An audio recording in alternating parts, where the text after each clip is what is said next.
नमस्कार, स्वागत है आपका और मैं हूं आपके साथ लता। बड़ी खबर आपको बता रहे हैं। जी हां, महाराष्ट्र में मनी लॉन्ड्रिंग केस को लेकर महाराष्ट्र के डिप्टी सीएम अजित पवार को एक बार फिर से बड़ा झटका लगा है, क्योंकि आयकर विभाग ने अजित पवार के बेटे और 3 बहनों के खिलाफ अब सख्त कार्रवाई की है। जी हां, और इसी कड़ी में अजित पवार, पार्थ पवार और उनकी 3 बहनों की कंपनियों के खिलाफ आईटी विभाग के छापे पड़े हैं, जिसमें सुबह से ही आयकर विभाग के अधिकारी इस पूरे मनी लॉन्ड्रिंग केस का जो मामला सामने आया था, इसको लेकर पूछताछ कर रही है। तो वहीं आपको बता दें कि इसके पहले भी ईडी की टीम ने बड़ी कार्रवाई करते हुए अजित पवार की जरेंदेश्वर में जो शुगर फैक्ट्री थी करोड़ों की, उसे भी जब्त करने का काम किया है। जी हां, तो एक बार फिर से लगातार जिस तरीके से एक के बाद एक अजित पवार की कंपनियों के जो तमाम रहस्य खुलकर सामने आ रहे हैं, इसको लेकर ईडी से लेकर आईटी विभाग की टीम इसमें छापेमारी कर रही है। और अब इसी कड़ी में आज सुबह से ही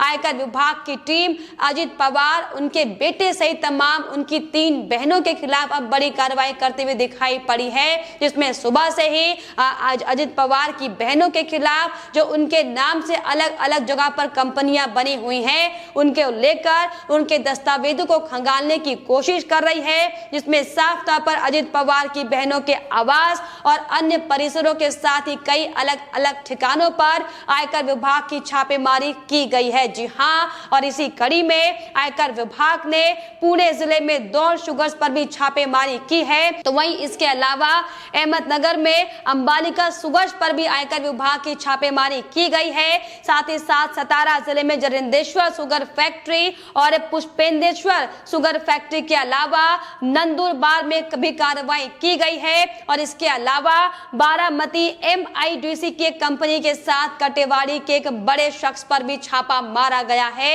आयकर विभाग ने सुबह 6 बजे करजत स्थित अंबालिका चीनी मिल में भी छापेमारी कर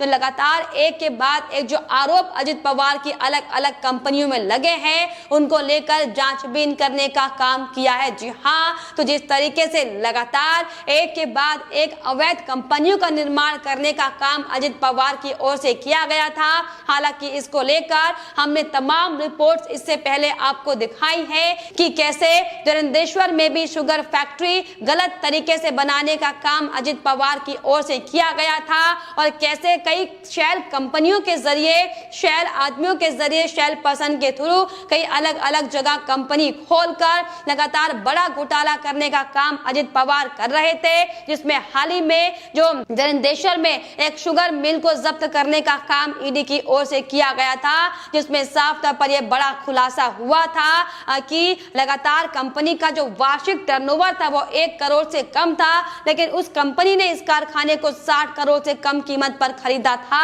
और इस पूरे मामले में आर्थिक कदाचार होने से ईडी ने पूरी कार्रवाई की थी। लेकिन अब जब अलग अलग पूरे घोटाले को लेकर लगातार जो एंगल सामने आ रहे हैं, इसको लेकर आयकर विभाग ने भी अपनी छानबीन पूरी करने की कोशिश की है। और इसी के तहत अब साफ तौर पर अजित पवार के साथ उनके बेटे और उनकी 3 बहनों के खिलाफ भी उनके अलग अलग ठिकानों में आईटी विभाग छापेमारी कर पूछताछ कर रही है। तो वहीं इसको लेकर अब अजित पवार की भी बौखलाहट सामने आई है, और अजित पवार ने अपनी बहनों के बचाव में उतरते हुए ये कहा है, बयान देते हुए कि मेरी 3 बहनों के घरों और कंपनियों पर आयकर विभाग ने छापेमारी की है। मुझे इसके पीछे का कारण नहीं पता है, लेकिन ये राजनीतिक से प्रेरित छापेमारी है। वे निम्न स्तर की राजनीति करने का काम कर रहे हैं, मुझे बुरा लग रहा है। तमाम तरह की बातें अजित पवार कहते हुए दिखाई पड़े हैं, क्योंकि जिस तरीके से एक के बाद एक बड़े खुलासे अजित पवार को भी लेकर हुए थे कि कैसे कोऑपरेटिव बैंक के चीफ होने के समय में किस तरीके से अजित पवार ने अलग अलग कंपनियों को अवैध तरीके से लोन देने का काम किया था, और कैसे उस लोन के जरिए गलत तरीके से उगाही करने का काम अजित पवार की ओर से किया गया था। हालांकि तमाम बड़े बड़े जांच अधिकारी जो है वो इस पूरी जांच के दायरे में है, और इसीलिए अब अजित पवार की मुश्किलें बढ़ने वाली हैं। और जब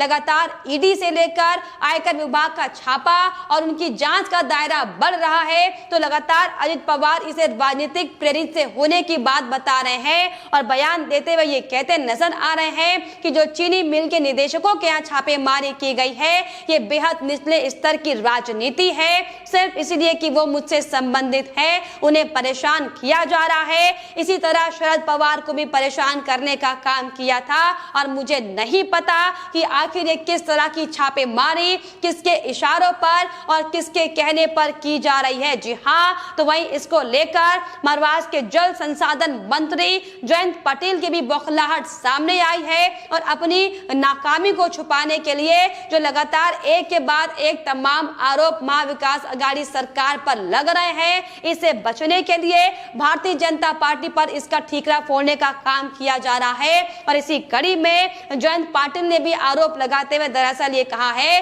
कि ये केंद्र इस तरह की छापेमारी कराकर लखीमपुर खीरी की घटना से जनता का ध्यान भटकाना चाहती है। जनता का ध्यान हटाने को लेकर बीजेपी की ओर से कोशिश की जा रही है। बयान पाटिल की ओर से दिया गया है, इसमें साफ तौर पर पाटिल ने यह भी कहा है कि भाजपा इन आयकर छापों को अंजाम दे रही है। उन्होंने ये भी कहा कि ऐसा लगता है कि कुछ चीजें मिले अजित पवार से भी जुड़ी हुई नहीं। जो तमाम तरह की बातें अब साफ तौर पर महाविकास अघाड़ी सरकार और एनसीपी के नेताओं की ओर से की जा रही हैं, क्योंकि जिस तरीके से एक के बाद एक कई बड़े खुलासे महाराष्ट्र में हो रहे हैं, कैसे एनसीपी से लेकर कैसे शिवसेना के बड़े बड़े नेताओं के नाम जो है वो ईडी और सीबीआई से लेकर आयकर विभाग की जांच में शामिल हो चुके हैं। ये दरअसल बड़ी वजह है कि लगातार उद्धव सरकार के मंत्री जो अब तक घोटालेबाजी करने में मशगूल हुआ करते थे, उनकी बौखलाहट बढ़ी हुई है और एक के बाद एक हो रही बड़ी कार्रवाइयों को बीजेपी से राजनीति प्रेरित होने की बात कहकर अपने आप का बचाव हालांकि ये नेता करते हुए दिखाई पड़ रहे हैं, लेकिन साफ तौर पर ये बड़े झटके के तौर पर अजित पवार के लिए देखा जा रहा है, क्योंकि अजित पवार महाराष्ट्र के डिप्टी सीएम पद पर बने हुए हैं और इस तरीके से महाराष्ट्र के डिप्टी सीएम पर ऐसे संगीन आरोप लगना ये बताता है कि कैसे पूरी महाविकास अघाड़ी सरकार में झोल झपाटा चल रहा था, जिसका खुलासा अब जब बीजेपी की ओर से किया गया है और अब जब बीजेपी के खुलासा करने के बाद जो तमाम जांच एजेंसियां पूरे मामले की जांच कर रही हैं, तो जो सबूत सामने आ रहे हैं इससे अंदाजा हम लगा सकते हैं। लेकिन जिस तरीके से लगातार लखीमपुर का एंगल देने की कोशिश यहां पर की जा रही है, किस तरीके से एनसीपी के बड़े बड़े नेता लखीमपुर में जो हिंसा उत्तर प्रदेश में हुई है उसकी तुलना जलियांवाला बाग से करते हुए दिखाई पड़े, दरअसल बताता है कि महाविकास अघाड़ी सरकार की नाकामी है। जब साफ तौर पर खुद की पोल खुल जाती है तो लगातार दूसरे पार्टी के नेताओं पर आरोप लगाने का काम महाविकास अघाड़ी सरकार के मंत्री करते हैं, लेकिन इसको लेकर साफ तौर पर भारतीय जनता पार्टी की ओर से भी लगातार मुंहतोड़ जवाब दिया जा रहा है, क्योंकि जिस तरीके से लखीमपुर हिंसा को लेकर हाल ही में जो शरद पवार का शर्मनाक बयान सामने आया है, जिसमें शरद पवार ने लखीमपुर हिंसा की तुलना जलियांवाला बाग से करते हुए ये कहा है कि किसान इस घटना को कभी नहीं भूलेगा।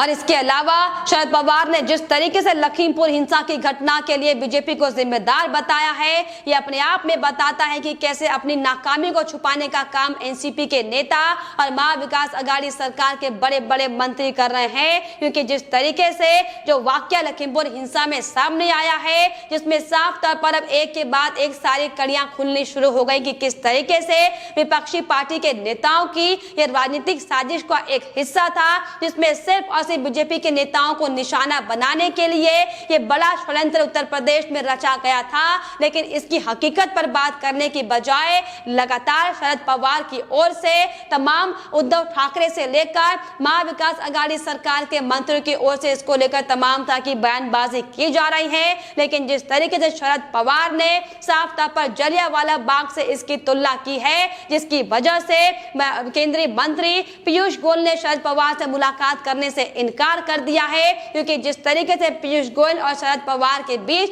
पहले साफ तौर पर मीटिंग फिक्स थी, लेकिन जब लखीमपुर खीरी हिंसा को लेकर शरद पवार ने अपनी ओछी राजनीति करने का काम किया है और तमाम बीजेपी के नेताओं पर आरोप लगाते हुए बीजेपी को इसके लिए जिम्मेदार ठहराने का जो काम किया, इसके बाद साफ तौर पर पीयूष गोयल ने भी शरद पवार से मुलाकात करने से इनकार कर दिया और जो मीटिंग शरद पवार की पीयूष गोयल के साथ होने वाली थी उस मीटिंग को रद्द किया गया है। और वहीं जिस तरीके से लखीमपुर हिंसा को लेकर उद्धव ठाकरे ने भी साफ तौर पर दोहरी राजनीति करने का काम किया है और 11 अक्टूबर को पूरे महाराष्ट्र में बंदी का ऐलान कर दिया है। ये बताता है कि किस तरीके से गिद्ध वाली राजनीति तमाम नेता करते हुए दिखाई पड़ रहे हैं, क्योंकि एक और जब महाराष्ट्र में पहले से ही हाहाकार मचा हुआ है, किस तरीके से एक के बाद एक बड़े मंत्रियों की पोल खुल रही है, लेकिन उसको लेकर उद्धव सरकार कोई बड़ी कार्रवाई नहीं करते हैं, उसको लेकर कोई भी जवाबदेही उद्धव सरकार की ओर से नहीं दी जाती है।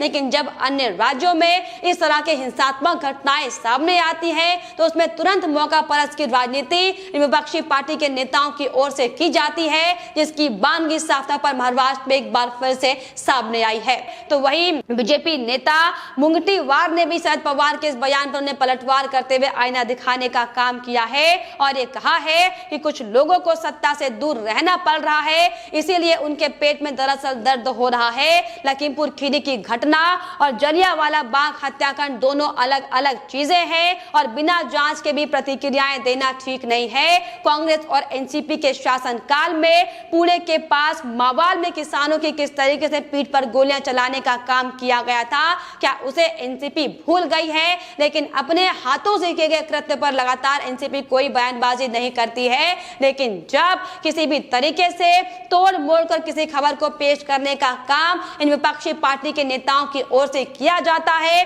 तो उसमें गिद्ध वाली राजनीति करने के लिए लगातार अलग अलग विपक्षी नेता सामने आते हुए दिखाई पड़े हैं। लेकिन जिस तरीके से जो खुलासा लखीमपुर हिंसा को लेकर हो रहा है कि कैसे विपक्षी नेताओं की एक साजिश का यह हिस्सा था, जिसमें राहुल गांधी से लेकर अखिलेश यादव से लेकर तमाम विपक्षी पार्टी के नेता इसमें शामिल थे, लेकिन इस खुलासे पर बात करने की बजाय लगातार सिर्फ और सिर्फ राजनीति करते हुए दिखाई पड़ रहे हैं। और यही दरअसल बड़ी वजह है कि एक के बाद एक बड़े खुलासे महाविकास अघाड़ी सरकार के मंत्रियों के हो रहे हैं, क्योंकि जिस तरीके से हर बार की तरह इसी तरह की राजनीति करने का काम महाविकास अघाड़ी सरकार करती है, जिसका खामियाजा साफ तौर पर उन्हें अब भुगतना पड़ रहा है। इसको लेकर ईडी की टीम से लेकर आईटी विभाग के बड़े बड़े छापे अजित पवार से लेकर उनके अपने परिजनों के खिलाफ अब बढ़ रहे हैं। और ये दरअसल बड़ी वजह है कि अपने मामलों को छुपाने के लिए अन्य राज्यों के मामलों के बातों में डिस्कस करने का काम